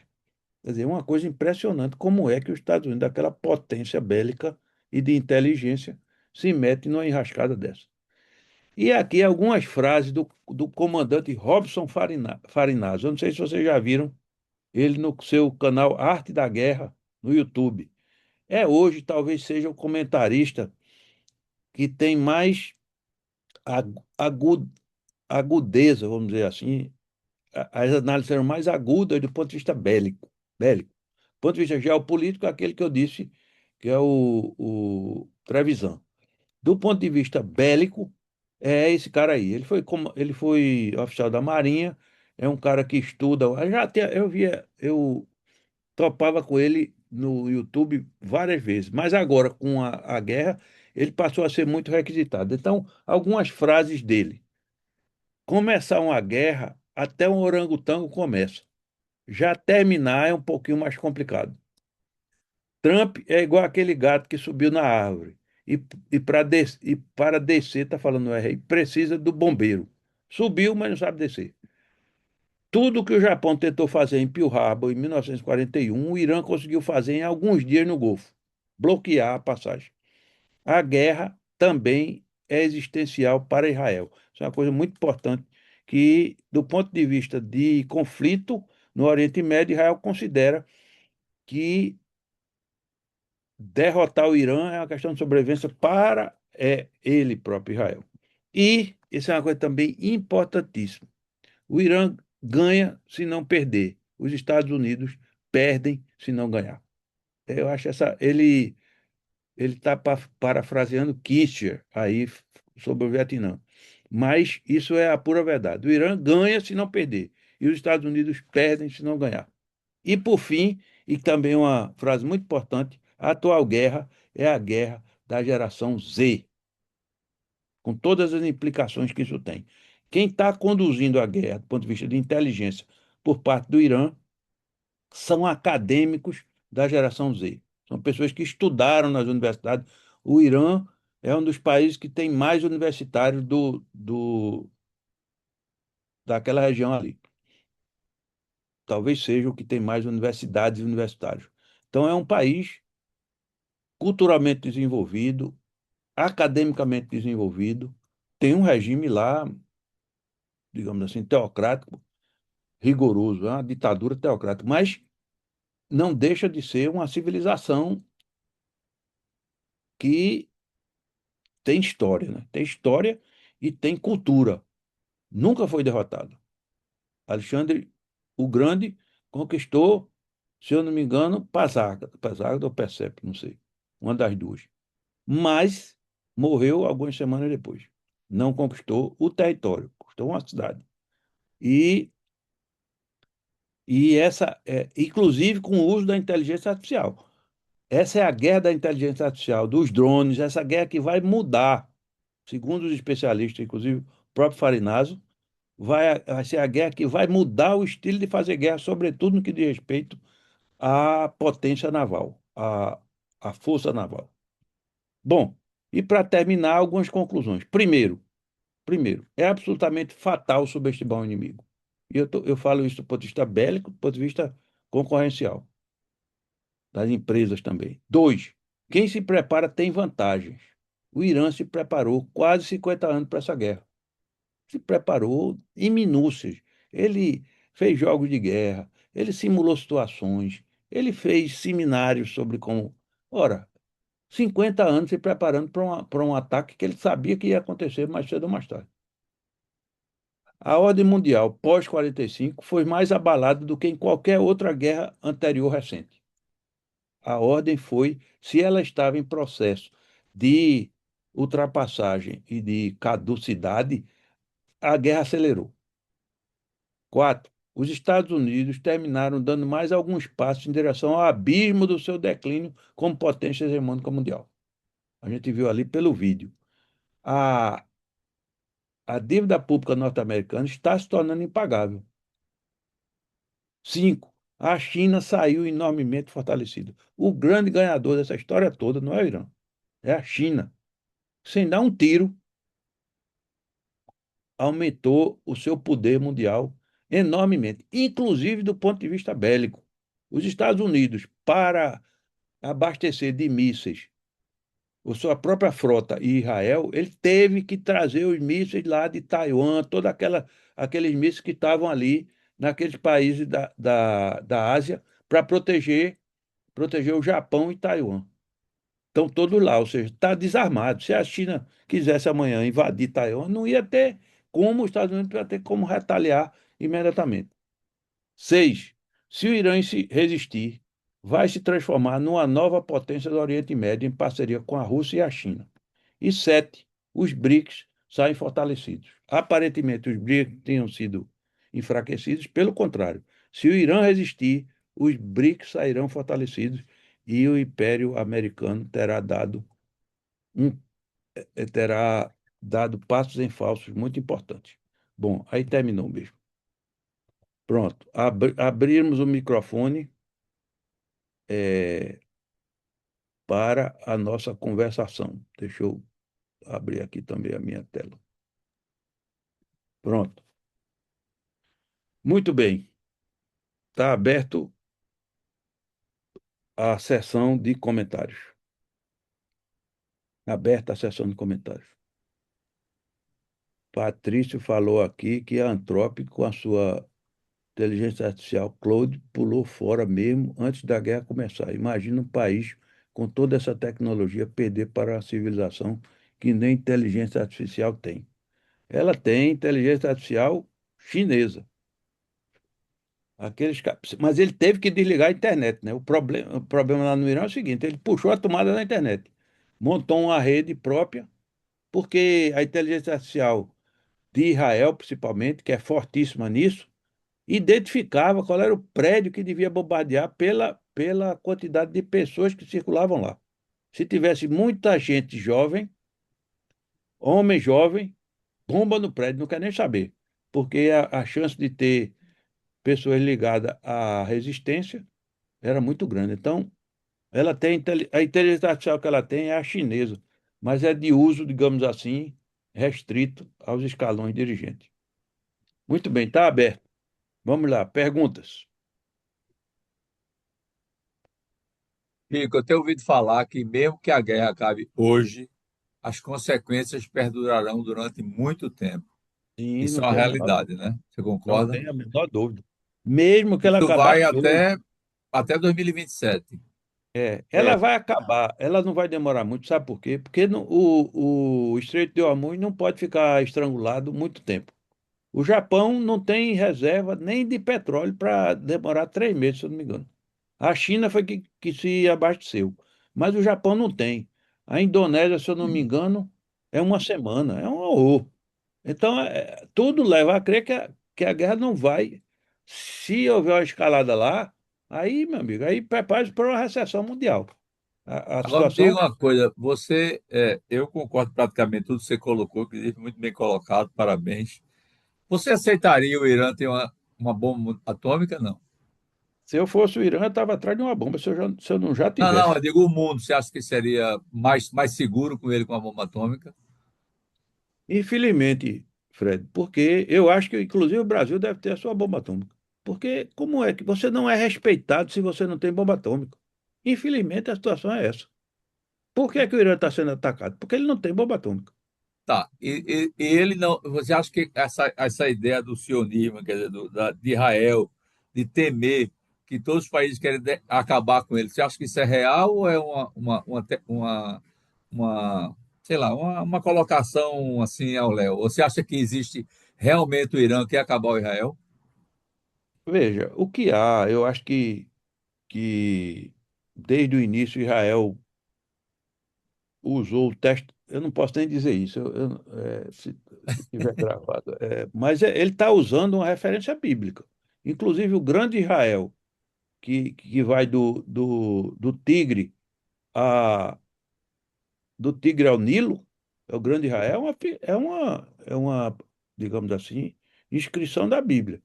Então, ele está se usando as referências, digamos assim, do passado para poder se situar num determinado território. O problema é que ele não respeita. Israel não respeita a resolução da ONU, que disse que o Estado de Israel estava criado desde que fosse criado também o Estado palestino. E agora? Não tem Estado palestino, ele promove os governos de direita no Israel, eles vão acentuando isso, promove a colonização pelos judeus dos territórios palestinos e depois quer viver tranquilamente. Só tem uma alternativa: destruir todo mundo. Porque como é que vai viver tranquilamente? Se não Não, parte para ele, acordo. ele Para deveria acordo, aceitar o Estado palestino. acordo de Isso é lógico, convivência. né? Você, para viver ali numa terra daquela ali, você tem que ter acordo, porque senão vai, pela força das armas, vai ser bombardeado. Ou ele acha que ele vai acabar com o Hezbollah, ou ele acha que ele vai acabar com o Irã, ou ele acha que ele vai acabar com o Hamas. Com o Hamas até pode ser que acabe, porque o Hamas não, o Hamas é outro esquema. Agora o Hezbollah é xiita. Os Houthis são xiitas. Como é que ele vai acabar com isso aí? Só com guerra permanente. Como não é possível guerra permanente, não tem munição para isso, nem recursos para isso, vai estourar o déficit americano. Como é que vai conseguir, se não for por acordo? Se não partir para, como se tentou, é, é, aquele Rabin foi morto por um judeu ortodoxo, dentro de porque fez um acordo com Yasser Arafat. Quer dizer, como é que você vai sair dessa? É uma situação muito dramática, entendeu? Do ponto de vista exclusivo do Irã, se ele não tiver uma bomba, ele está morto. Aí, como é que você faz? É a dissuasão armada. Quer dizer, você não me ataque não, porque senão eu jogo a bomba em você. Por que que a Coreia do Norte está lá tranquila? Tranquila, aquela beleza. Porque tem bomba e tem míssil. Não é só bomba, é míssil. Ele tem capacidade de atingir os Estados Unidos com uma ogiva nuclear. Então, deixa ele quieto. É doido lá, mas deixa ele quieto. Tem a É China a mesma por coisa. trás, né, Chico? Tem a China por Hein? trás da Coreia do Norte, né? Sim, sim. Não é, ninguém é doido, né? É claro que a tecnologia vem de onde? Não é possível que seja só das universidades da Coreia do Norte. Então, Aliás, tem uma situação engraçada em termos deles que Cadeira aqui, meu Deus. alguns alvos que o Irã destruiu na guerra, ele não tinha as informações onde estavam localizados. Então, muito provavelmente era informação que a China repassava para ele. E ele com foi. certeza ele usou o sistema de localização russo. Se foi com a China, é como diz o professor Trevisan, é pior ainda. Pois é. Chico, Oi. tem um aspecto muito, é uma consequência muito, eu não sei se a palavra é triste, mas o Irã estava num processo, o Irã é uma teocracia muito violenta, né? Sim. O país, a gente vê, ele está resistindo à guerra porque ele se preparou tudo aquilo, concordo também, feito o Fred falou, a sua apresentação sempre traz um resumo para a gente impressionantemente claro. Mas tem um negócio muito triste, é que ele estava, uma pequena distensão estava começando a haver, né, em relação às mulheres, E a Sim, guerra vai devolver todo o poder até sim, a cúpula teocrata e eles vão fechar ainda mais, sim. provavelmente, né? Então, tem dois filmes agora que passaram, estão passando no MUBI, um que se chama O Fruto da Semente e o outro é Apenas um Acidente, que mostram para os diretores iranianos, que mostra a realidade interna, né? Então, é uma teocracia, a gente tem Sim. que se Democracia preocupar é muito com violenta. estados que tentam virar teocracia, né? Violenta. Que eles são Violenta. dirigidos. O Brasil tem esse pequeno risco, é pequeno ainda, mas tem esse risco, né? De a questão religiosa tomar conta do Estado, né? Isso. Então, e Isso. reforçou isso, né, Chico? Porque estava, não era que em Muito. decadência, que eu acho que eles não iriam cair, mas eles iriam distender um pouquinho, né? E agora Essa eles voltam loucura, com toda a força. veja, O que é que você acha disso? essa loucura de atacar da forma como foi atacado, quem estava preparado para o ataque, fortaleceu os radicais. Isso. Porque o Khamenei e quem ele cortara, o Khamenei, que não era idiota, ele botou a turma, digamos, do pensamento dele, mais liberais, se é que você pode chamar de liberais, né? Mas mais liberais do que os outros, tudo é comparação. Quando eles cortaram a cabeça, eles cortaram a cabeça da moderação. Todos os moderados morreram. E só fica quem?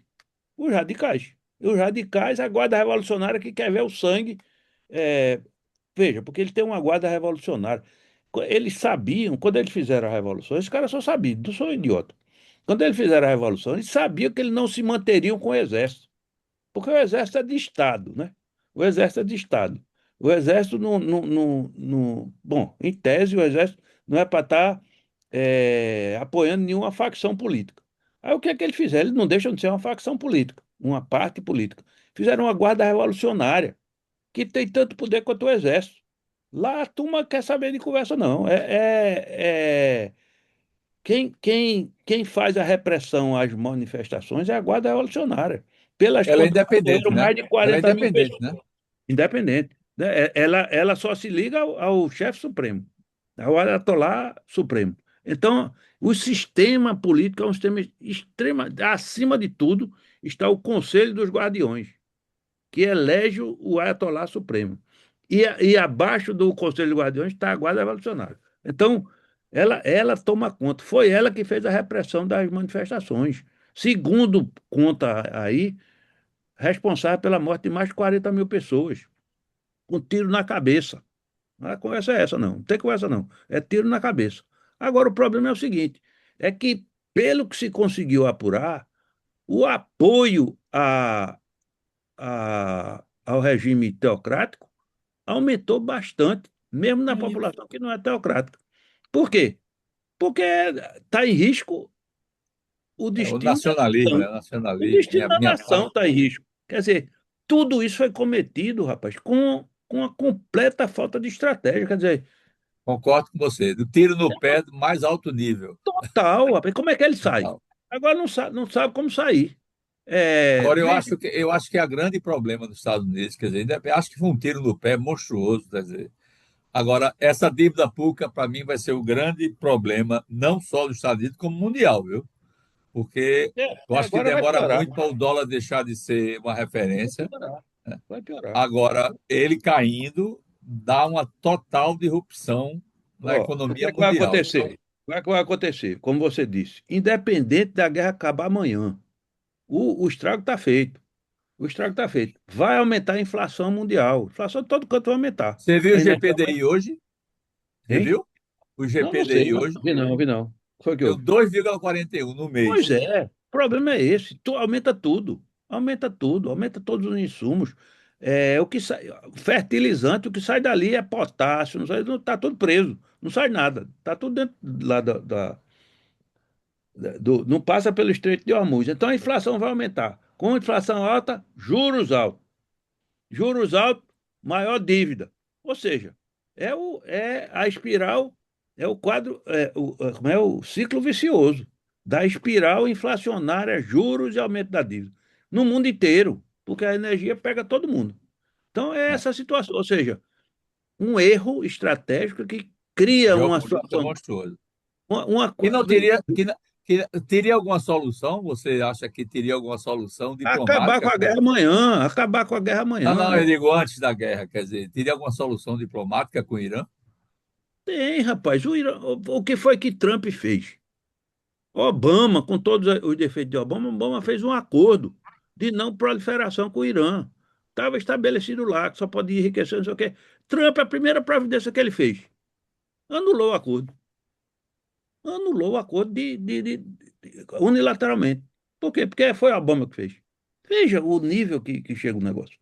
Quer dizer, e agora o Irã, rapaz, tu acha que aqueles caras não estão lá no subterrâneo, não estão fazendo bomba, não? Não estão preparando a bomba nuclear, não? Eles agora têm todas as evidências que a única forma deles sobreviver é ter uma bomba no médio prazo. E agora? É uma situação dramática. Chegou numa completa irracionalidade. Quer dizer, a gente é jogado num negócio desse sem nenhuma análise, contra toda a inteligência do Pentágono. Eles não queriam, não. Eles sabiam o drama que é. Eles sabem que ele não pode ocupar o Irã com aquele relevo com as botas no solo. Aquela Não é muito pode, óbvio, né? não É muito pode. óbvio, né? O relevo é muito Óbvio óbvio. demais, pô. E o centro é um deserto. E tem uma população de 90 milhões de habitantes. 90 É. milhões de habitantes. Não Não é é um o paísinho Iraque, qualquer, né? não. Não é um país qualquer. É um erro de grandes proporções, coloca em risco todo mundo. Todo mundo está em risco. Por isso que eu sou levado a acreditar que o fato dele ter chamado Lula lá é para limpar a barra dele. Porque Lula é respeitado. Então, não sei o que é que. Ótimo para Lula, né? Do ponto de vista político, ele, Agora eu ele. pergunto a você, é, Trump sai em 2 anos, não sai? Pode A fazer o não ser que estrago ele que tente, for. a não ser que ele tente um golpe, né? Ninguém sabe. Aquilo ali, quando Não, ele se torna. Veja, quando ele não, o manda perigo invadir não é um golpe, o perigo é ele Fred, colocar um cara igual a ele. Fred. Não, igual a ele já vai ser o Vance, que é pior. Mas o que é que acontece? Fred, o cara tem vídeos, ele chamando o povo para invadir o parlamento, para na marra evitar que fosse promulgada a eleição de Biden. E ainda não acontece nada com ele, porque ele é inimputável, porque a Suprema Corte diz que ele é inimputável. Isso não vai dar certo. Isso vai criar um grande transtorno interno lá. Eu não sei se não vai. Já houve uma grande manifestação, as manifestações estão aumentando, né, a quantidade de gente. Se não vai esse negócio terminar. Ainda bem que ele deu uma ré naquele negócio do ICE. Mas aquele estava se transformando num conflito.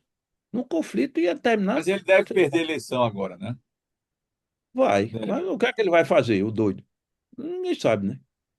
Ninguém sabe. É um incógnito, uma grande interrogação. A maior nação do mundo. O dólar está lá, é ele que imprime o dólar. Petrodólar, inclusive agora golpeado, né? Porque o Irã, de propósito, e a China vai incentivar, vai comercializar o seu petróleo em yuan. A situação fica, sob esse ponto de vista, fica dramática. O que é que eu acho que tinha que fazer logo? Termina, rapaz. Perdeu, perdeu, sai, vamos cada um para o lado. Para abrir o Estreito de Hormuz. Tem que abrir o Estreito de Hormuz, senão o petróleo vai lá para cima, inflação, dívida e a sequência de horrores. O que mais? Parabéns, Francisco, pelos esclarecimentos aí, foi extraordinário, né? Uma síntese bem aprofundada e com vários esclarecimentos, né? Na rotina. Eu tenho uma pergunta que é assim, a gente está numa época, olhando aqui para o Brasil, que a gente está definindo o país para o próximo mandato, né? E, independentemente de quem seja, enfim, qual o cenário que a gente deve adotar perante o que foi demonstrado aí foram fatos. E existem possibilidades reais desses fatos, né? Agora houve um episódio, mas a gente não deve ficar muito... Até porque o personagem Trump, ele é feito você disse, né? Ele é doido aí, ele é um jogador. Ele é um jogador. Então, assim, qual o cenário que a gente descreve para um país chamado Brasil, que está indo aí é natural pelos fatos apresentados que é um foco, né? É um foco para a região, tanto de recuperação americana quanto de poder também, né? Enfim, qual é a tua análise, o que é que a gente pode esperar e como a gente deve se comportar no Brasil? Futuro do Brasil? Isso é fácil, isso aí é fácil. Olha, o Brasil é, é o eterno país do futuro, né? Quer dizer, tem um potencial enorme, tem a maior massa verde, maior área agricultável, maior quantidade de água do planeta, tem tudo isso. Mas, por conta de uma série de descaminhos, prefere, digamos assim, voltar sua energia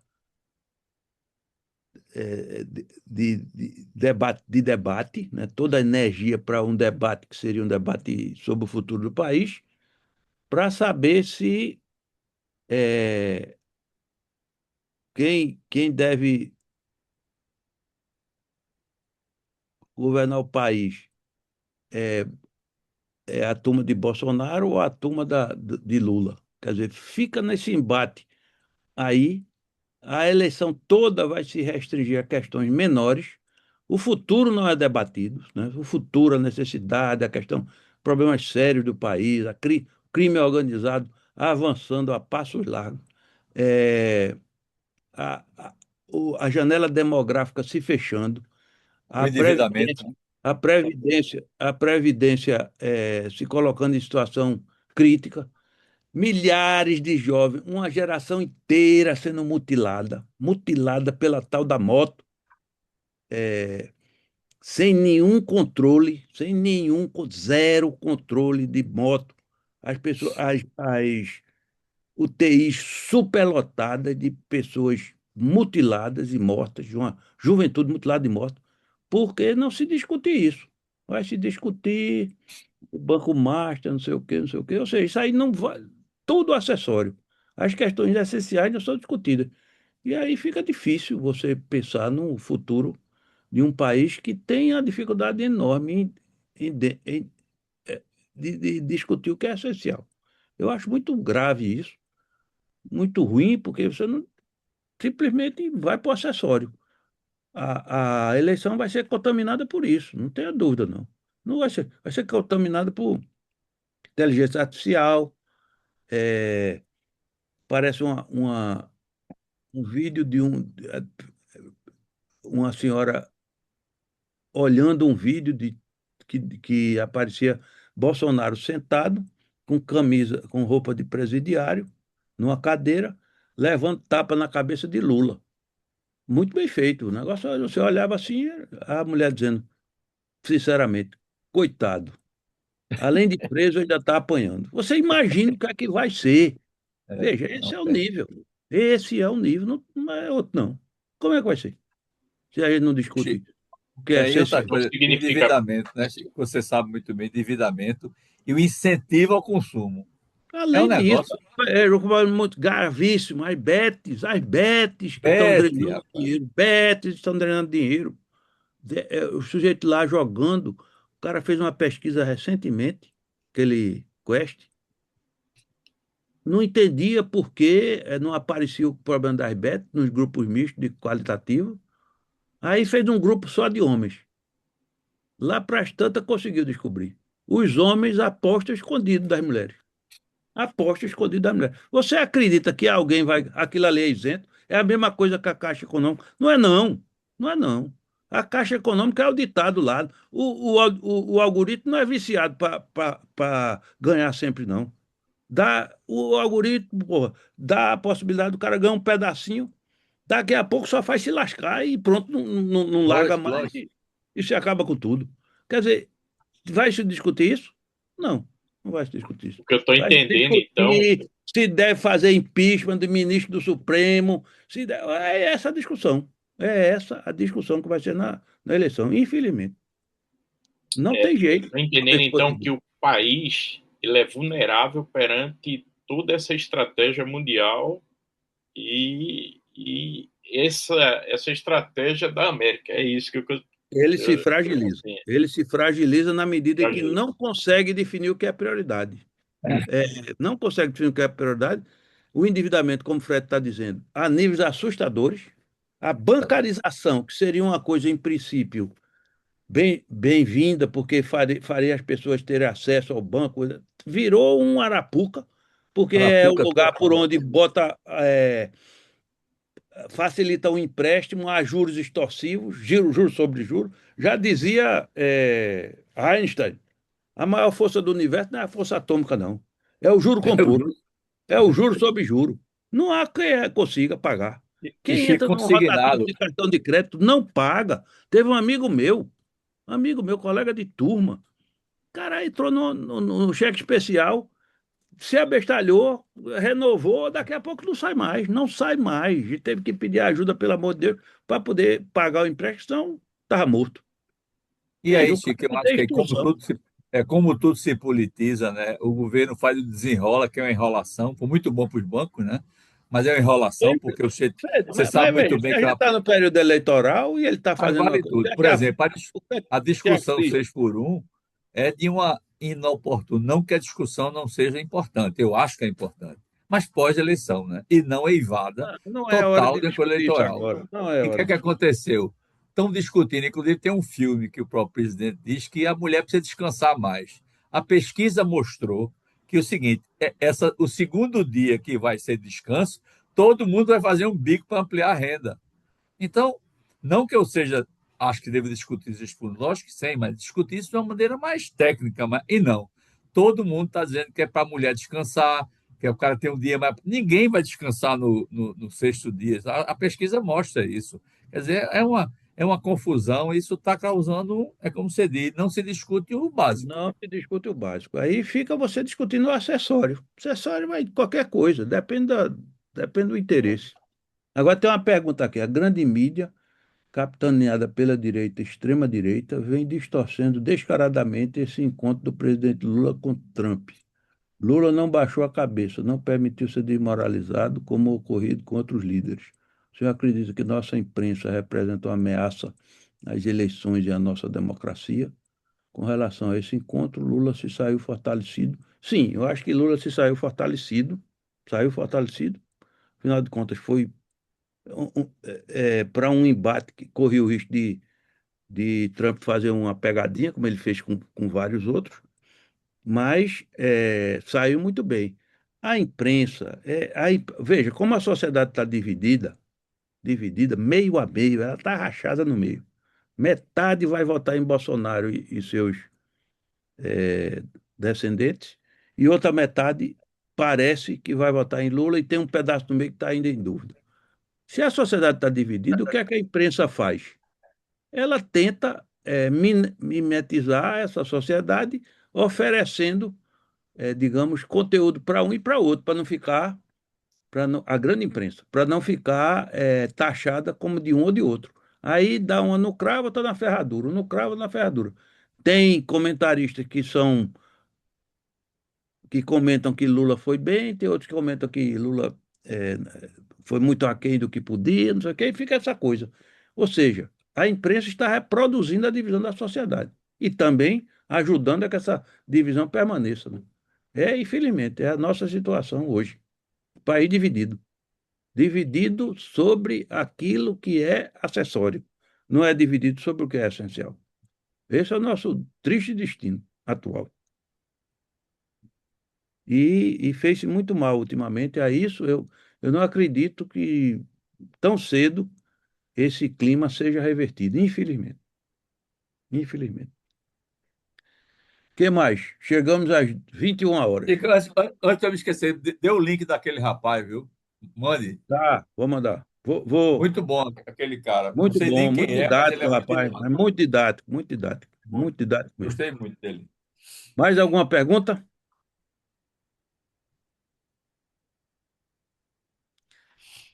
Então, até a próxima. Muito obrigado e vamos ver se na próxima a gente tem mais esperança. Tá bom, Chico. Um abraço, parabéns aí. Foi muito bom. Obrigado, obrigado. Boa noite. Um Tchau. pouco Boa depressivo, noite. mas foi muito bom. Um pouco depressiva. É É, real. infelizmente, não é muito. E é porque a gente não falou dos alienígenas, né? Que Trump está Não, aí soltando lá. se falar do alienígena, a gente ia. Que ele Aliás, está soltando as Muito talvez bom, informações. eles muito até bom. possam nos ajudar, né? Com a perspectiva Eu acho que essa é a grande lugares, solução. outros lugares do universo. Um abraço, Chico. Obrigado e Não, boa parabéns. noite. Boa noite. Boa viagem, né? Boa viagem.